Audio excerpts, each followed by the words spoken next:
আলহামদুলিল্লাহ ওয়াকাফা ওয়া সালামুন আলা ইবাদিল্লাযীনা ইসতাফা আম্মা বা'দ। সম্মানিত সুধীমণ্ডলী, আসসালামু আলাইকুম রাহমাতুল্লাহ। আমাদের মাঝে রমজান অতিবাহিত হচ্ছে।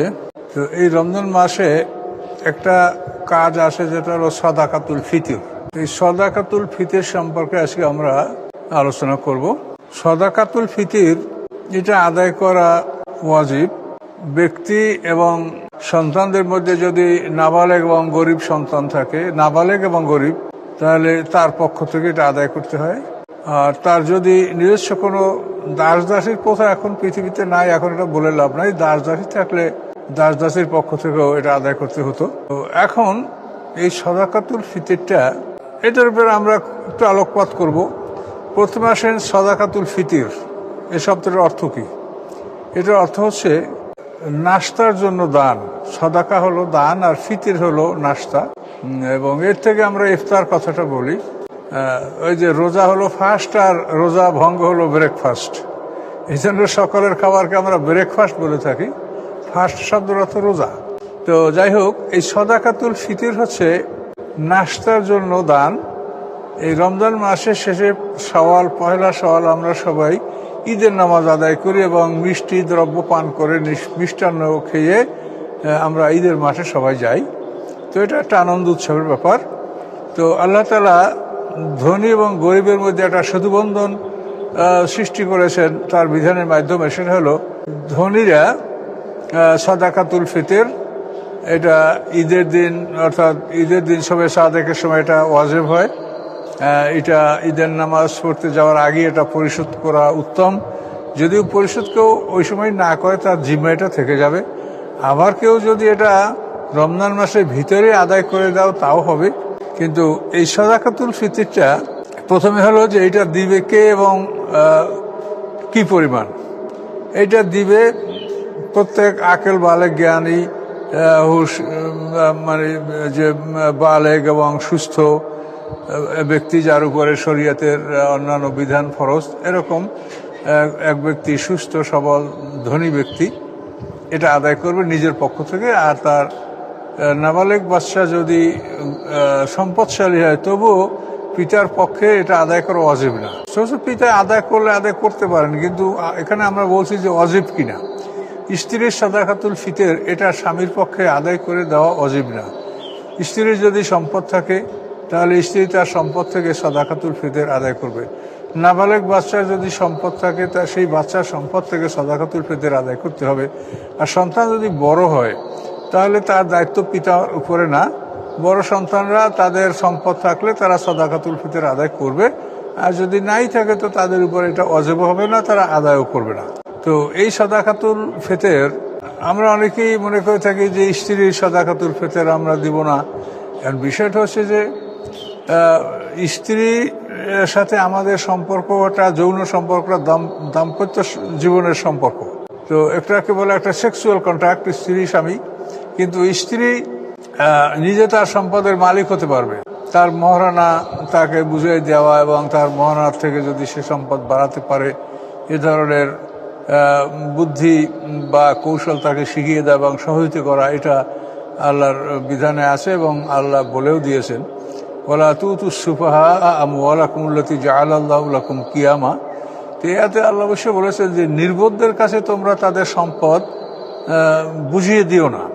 এটা এতিমদের বেলায় বলা হয়েছে এবং এতিম ছাড়া অন্যান্যরাও যদি এরকম কেউ নির্বোধ হয়, মনে করেন স্ত্রী বা আপনার আত্মীয় স্বজনদের মধ্যে কেউ এরকম আছে যাকে সম্পত্তি বুঝিয়ে দিলেই সম্পত্তিটা সে নষ্ট করে ফেলবে, তো এরকম মানুষ যদি হয় তাহলে তাদের সম্পত্তি জ্ঞানীরা, তার যারা অভিভাবক আছেন জ্ঞানীরা, তারা এই সম্পদটা মানে তার জ্ঞান সম্পূর্ণ, সে জ্ঞান সম্পূর্ণ না হওয়া পর্যন্ত এই সম্পদটা তাদের হাতে সমর্পণ করতে আল্লাহ নিষেধ করেছেন। মনে করেন যে আপনার পিতা ইন্তেকাল করেছেন, এখন এই সম্পদ আপনার যদি 60 বছর হয় তা আপনিও যা পাবেন, আর আপনার যদি একটা ভাই একদিনের বয়স হয় তো সেও আপনার সমপরিমাণ পাবে। তো এখন এই ছোটদের সম্পদ আল্লাহ হেফাজত করতে, রক্ষা করতে বলছেন।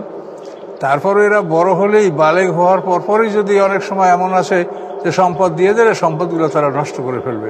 বালেগ হয়েছে, নিজের চলাফেরার মতো বয়স হয়েছে, কিন্তু আসলে সম্পদ রক্ষা করার মতো বয়স হয় নাই। এরকম যদি অবস্থা হয় তাহলে তখন তাদের সম্পদ নিজেরা নিজ দায়িত্বে রেখে তারা আরও বড় হোক, আরও জ্ঞানী হোক, তারপর তাদের সম্পদ ফিরিয়ে দেন। এটাই আল্লাহ কামনা করেন। এই জন্য আল্লাহ বলেছেন, ওলা তুতু সুফাহা আমওয়ালাকুমুল্লাতী জাআলাল্লাহু লাকুম কিয়ামা, মানে যে সম্পদ রক্ষণাবেক্ষণের দায়িত্ব তোমাদের উপরে, সেই সম্পদ তুমি নির্বুদ্ধের হাতে তুলে দিও না। নির্বুদ্ধের হাতে তুলে দিলে তারা সম্পদ নষ্ট করে ফেলবে। এটা বহু ক্ষেত্রে দেখা গেছে। আমিও আমার পারিবারিকভাবে এরকমের অবস্থার সম্মুখীন হয়েছি যে ছোট ভাইদেরকে সম্পদ বন্টন করে বুঝিয়ে দেওয়ার পরে যখনই তারা মানে ওই সই করা তাদের বৈধ হয়েছে আইনে যে এই বয়সে সই করা যাবে দলিলে, এই বয়স হওয়ার পরে টকটক করে জমি জমা সব তারা বিক্রি করে ফেলেছে। তো এরকম সমস্যা হয়। এই জন্য আল্লাহ তাআলা কোরআনে কিন্তু এই বিষয়গুলো বলেছেন যে নির্বোধদের হাতে তোমরা তোমাদের সম্পত্তি তুলে দিও না। এই জন্য স্ত্রীর মহারণা আপনি যদি নিজ দায়িত্বে রাখেন তা যাতে সেটা বাড়ে বা সংরক্ষিত থাকে সেভাবে করবেন। আর তাকে যদি বুঝিয়ে দেন আর সে যদি সেরকম সক্ষম হয় তাহলে তার মহারণার টাকা তাকে বুঝিয়ে দেন, সে সেটা দিয়ে নিজে যদি কিছু করতে পারে করবে এবং সে ওটার মালিক হবে। তো এভাবে স্ত্রীর সম্পদের মালিক হতে পারে, স্বামীর থেকে মহারণা পাবে বা তার কোনো আত্মীয় স্বজন মারা গেলে যাদের থেকে সে অংশ পাবে, যেমন বাপ মা ইত্যাদি। তো এক্ষেত্রে স্বামীর স্ত্রীর সম্পত্তি থাকতে পারে। তো স্ত্রীর সম্পত্তি থাকলে স্ত্রীর সম্পত্তি থেকেই এই সাদাকাতুল ফিতরটা আদায় করতে হয়, এটা হলো নিয়ম। তারপর যদি স্বামী মনে করেন যে আমি দিয়ে দিচ্ছি, আমি দিব, তো সেটা দিতে পারে, দিলে তার জন্য নাজায়েজ হবে না বা গুনাহ হবে না। কিন্তু আইন হলো এটা যে যার সম্পত্তি থেকে সে দেবে, সম্পদ না থাকলে তার দেওয়ার কোনো তার উপরে ওয়াজিব না। এই জন্য নাবালেগ বাচ্চারও যদি সম্পদ থাকে তো তার সম্পদ থেকেই এটা পরিশোধ করা ওয়াজিব। তো সম্মানিত সুদী, এই সাদাকাতুল ফিতর এটা হলো নাশতার জন্য একটা অনুদান, যে আমরা সচ্ছল ব্যক্তিরা ঈদের রমজানের রোজা পালন করার পরে ঈদের দিনে আমরা ভালো খাবার পাকাবো বা মিষ্টান্ন পাকাইয়া আমরা খাওয়া দাওয়া করে আমরা ঈদের মাঠে যাব। তো এইটা যেন গরিবরাও করতে পারে, এই জন্য সমাজে যারা গরিব শ্রেণীর মানুষ আছে, অভাবগ্রস্ত আছে, তারাও যেন এটা করতে পারে। এই জন্য আল্লাহ তাআলা ধনীদের উপর এই সাদাকাতুল ফিতর এটা রমজান মাসে এটা ওয়াজিব করেছেন। এই সাদাকাতুল ফিতর ওয়াজিব কার উপরে?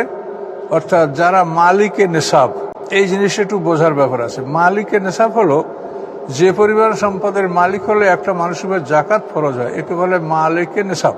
তো এখন জাকাত আর এটার মধ্যে একটা ব্যবধান আছে যে জাকাত ফরজ হওয়ার জন্য হাওলানে হাওল, অর্থাৎ সম্পদটা তার হাতে 1 বছর অলসভাবে পড়ে থাকবে।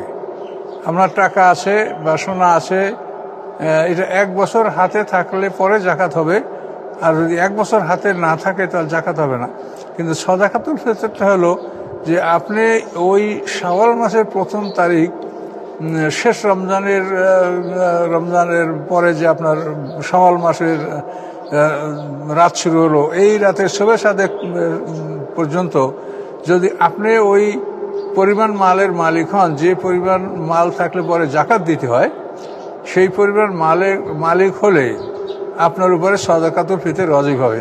মানে এই মালটার উপরে সময় পার হয় নাই, কিন্তু এখনই আপনার এটার মালিক, তাহলে এটার উপরে আপনার সাদাকাতুল ফিতর আদায় করা ওয়াজিব হবে, জাকাত আদায় ওয়াজিব হবে না।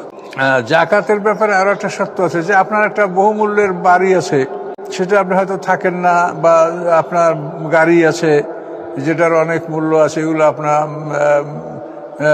ব্যবহার করেন। কিন্তু এই যে একটা বাড়ি, এটা কিন্তু জাকাত হবে না, যেহেতু জাকাত হবে এটা নমু, মানে এটার মধ্যে বর্ধনশীলতা নাই, এটা বাড়ে না, এটা ডিকেইং, এটা ক্ষয়িষ্ণু, এটা আস্তে আস্তে ক্ষয় হয়। কাজেই যে জিনিসের মধ্যে বর্ধন শক্তি নাই এমন জিনিসের উপরে আল্লাহ জাকাত খরচ করেন নাই। বাড়ির উপরে জাকাত করলে প্রত্যেক বছর জাকাত দিতে শেষ পর্যন্ত ওই বাড়িও শেষ হয়ে যাবে আর টাকাও শেষ হয়ে যাবে দিতে দিতে। কাজে এই জন্য এই যে জিনিসের মধ্যে বর্ধন শক্তি নাই এ সমস্ত জিনিসের মধ্যে জাকাত হয় না। এই জন্য আপনার যে একটা অতিরিক্ত বাড়ি থাকে, এই বাড়ির জন্য আপনার সাদাকাতুল ফিতর ওয়াজিব হবে, কিন্তু জাকাত হবে না। তো এইভাবেই সাদাকাতুল ফিতর খুব সামান্য বিষয় হবে। আপনার ঘরে যেগুলি দৈনন্দিন ব্যবহারের আসবাবপত্র, এগুলি আপনি দৈনন্দিন ব্যবহার করেন, এগুলো আপনার হাওয়ায়ে আসলিয়া বলা হয়, মানে নিত্য প্রয়োজনীয় আপনার বস্তু, এটার জন্য আপনার উপরে আপনি মালিক নেশাব হবেন না।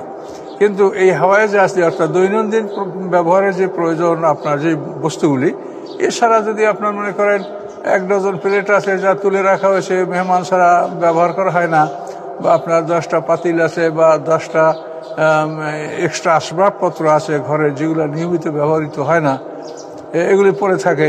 তো এগুলো যদি আপনি এগুলো হিসাব করে যদি আপনি 200 দিরহামের সমপরিমাণ সম্পদ আপনার অতিরিক্ত বের হয়, তো এই 200 দিরহামে আপনি একজন মানুষ মালিকে নেশাব হয়, যেটা আমরা জাকাতে বলেছি যে 5 আউকিয়া, 40 দিরহামে 1 আউকিয়া, আর 5 আউকিয়া একটা মানুষ 5 আউকিয়ার মালিক হলে তার উপরে জাকাত খরচ হয়। 40 দিরহামে 1 আউকিয়া, তো 5 আউকিয়ায় একটা মানুষ নেশাবের মালিক হয় এবং জাকাত দেওয়া তার খরচ হয়। এই 5 আউকিয়ার অর্থাৎ বা 52.5 তোলার উপহার যে মূল্য, এই পরিমাণ যদি কারো অতিরিক্ত সম্পদ থাকে যেটা দৈনন্দিন ব্যবহারও প্রয়োজন হয় না, তাহলে সে ব্যক্তি মালিকি নেশাব। এর উপরে জাকাত ওয়াজিব হবে না, কিন্তু তার উপরে সাদাকাতুল ফিতর।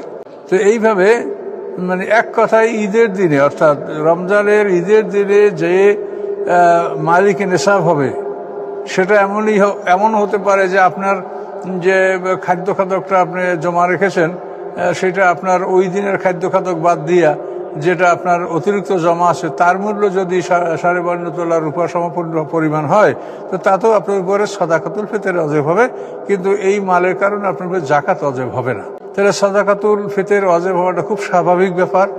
এই জন্য এই সাদাকাতুল ফিতর আপনারা আদায় করবেন নিজের পক্ষ থেকে এবং নাবালেগ বাচ্চার পক্ষ থেকে, এবং এটা ঈদের নামাজের জামাতে যাওয়ার পূর্বেই আদায় করে দেওয়া উত্তম। যদি আপনি কারোর জন্য রাখে যে অমুক ফকির আমার বাড়ির পাশের বা নিকটতম, তো আপনারা তাদের পৃথক করে রেখে দেন, পরে আদায় করলেও আদায় হবে। আর এই সাদাকাতুল ফিতর রমজান মাস শুরু হওয়ার পরে এই রমজান মাসের মধ্যে যে কোনো সময় আদায় করলেও আদায় হবে। আগে আদায় করলে এটা আদায় হবে, নিয়ত করছেন যে আমি আমার যে সাদাকাতুল ফিতর হবে সেটা আমি আদায় করে দিলাম। এখন এই সাদাকাতুল ফিতরটা আপনি কি দিবেন? সাদাকাতুল ফিতরটা হলো নিসফে সা যদি হয় তাহলে হবে আপনার আটা, গম, ছাতু, আঙ্গুর। আটা, গম, ছাতু, আঙ্গুর এই 4টা বস্তু দ্বারা, এই 4টা জিনিস দ্বারা যদি আপনি সাদাকাতুল ফিতর আদায় করেন তাহলে নিসফে সা, অর্ধ সা, অর্থাৎ 3.5 1 সা। তো আল্লাহ রসুল এরকম একটা সা ব্যবহার করতেন, এটা একটা পাত্র। মনে করেন এগুলো আমাদের দেশে অনেক সময় বাঁশের পাত্র, বেতের পাত্র দিয়ে আমরা ওই ধান মাপা হয়, এটা গ্রাম অঞ্চলে এখনো প্রচলন আছে, যার দ্বারা কারো আছে এটা আধা মন হয়, কারো 10 সার বা কেউ 1 মনের একটা বাঁশের বা বেতের পাত্র। তো এই ধরনের বেশ পাত্র দ্বারা মাপের সিস্টেমটা এটা প্রাচীনকাল থেকে চলে আসে। একটা হলো ওজন আর একটা হলো মাপ। যেটা বাটখারা দিয়া মাপা এটাকে ওজন বলা হয়, আর যেটা পাত্র দ্বারা মাপা এটাকে হলে মাপ আর তোল, ওজন করা এবং মেপে নেওয়া। তো অফুল কায়লা ওয়াল মিকালা যেটা কোরআনে আছে, অফুল কায়লা ওয়াল মিজানা, কায়ল এবং ওজন মানে পাত্রের মাপ এবং বাটখারার মাপ দুটোই আছে।